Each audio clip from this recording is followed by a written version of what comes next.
Hi, I'm Sophie. I'm Alex from BBC Radio 1. And I'm Marnie, a childline counsellor. And today we're going to talk about gaslighting and pressure in relationships. Am I? I don't know yet.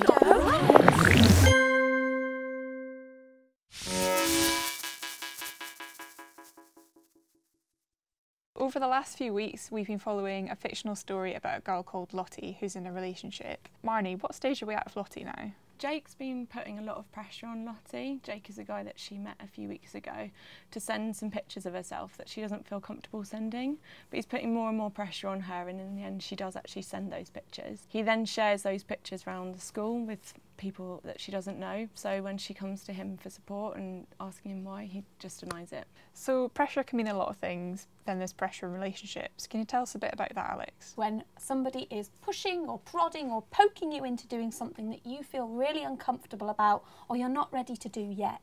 And that might be something like pressuring you to send nude pictures.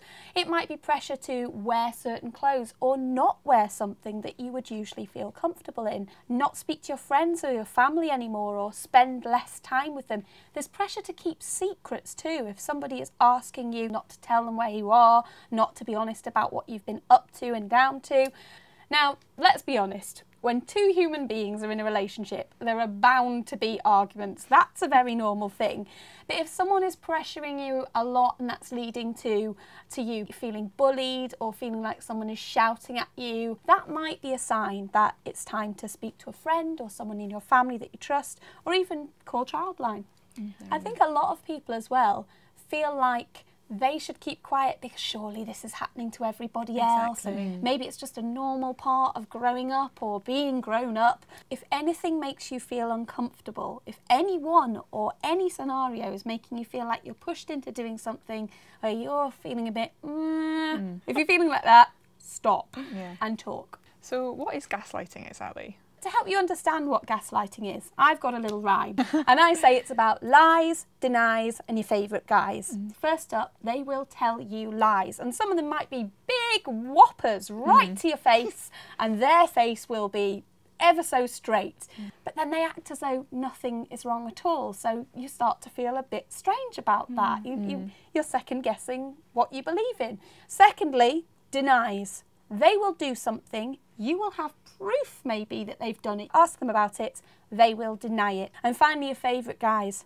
They'll tell you that your friends, your family, the people that you trust aren't people that you can believe anymore, that they're wrong, that you shouldn't listen to them. That means that you've got fewer people to turn to. Now, all of this can happen really, really gradually and slowly. So at first you might think that someone who's gaslighting you is a really nice person. They can be really nice to you as well now and again. They might compliment you, they might buy you a gift. Again, that's to confuse you so that when you're starting to think, this person's not great for me, they'll do something lovely to win you back and confuse you even more. And for Lottie, she's sent pictures of herself to Jake. She's put herself in a vulnerable position because he says he loves her. But the moment she calls him up on that, he's denying it. And her friends are saying something that she doesn't want to believe because she doesn't want to think that people have seen pictures of her. Because she's not really checking in with very many other people, it's easy for Jake to project his view of what he wants her to believe. So what are some of the ways that somebody might act differently if they're being gaslighted? Well, someone who's being lied to a lot actually might start lying to other people. Because if your mate says, hey, how's everything going? It's very tempting if you're actually inside you're feeling uneasy and unsure, just to say, oh, it's all fine, I'm having a lovely time. You might even be worried that by telling the truth or what you believe to be the truth, that you will get somebody into serious trouble. But the problem with that is that then the situation can roll on and get bigger and bigger and scarier and scarier. The earlier you can pipe up and have a chat about it, the healthier that is. Definitely. And it's never too late to reach out as well. So relationships can mean a lot of things, but you do need to consent to those things. But what exactly is consent?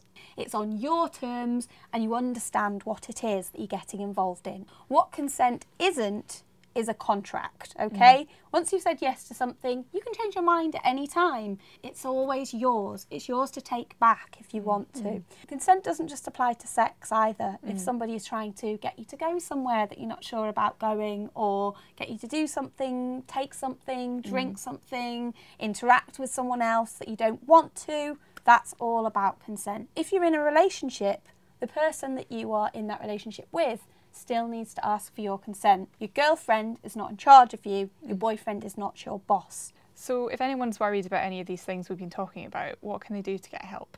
Well, two options to consider are going and chatting to a trusted adult who can give you some advice and some support, or calling Childline. And sometimes people can feel like they're not really quite sure whether the situation they're in is all that bad. Just trust your instincts.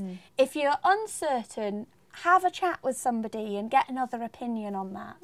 So if you know someone going through any of these issues, how can you support them? Just let them know that you're there for them, that you're ready to talk in a relaxed way, you're open-minded. Anytime that they're ready to chat, you're there. And if you don't know what to do, if they tell you something that makes you worried or you don't have answers, or if you're at all concerned, call Childline. It's support for everybody. And remember as well, it can be really hard to see that you are in a relationship like this. So your friend might not even realise they're in a manipulative or controlling relationship.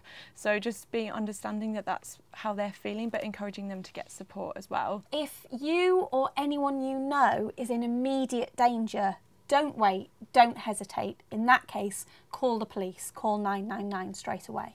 Well, thanks so much for coming in and talking to us today. Well, it's always a good idea to talk, huh? And we'll see you next time. Bye. Cheers, my dears!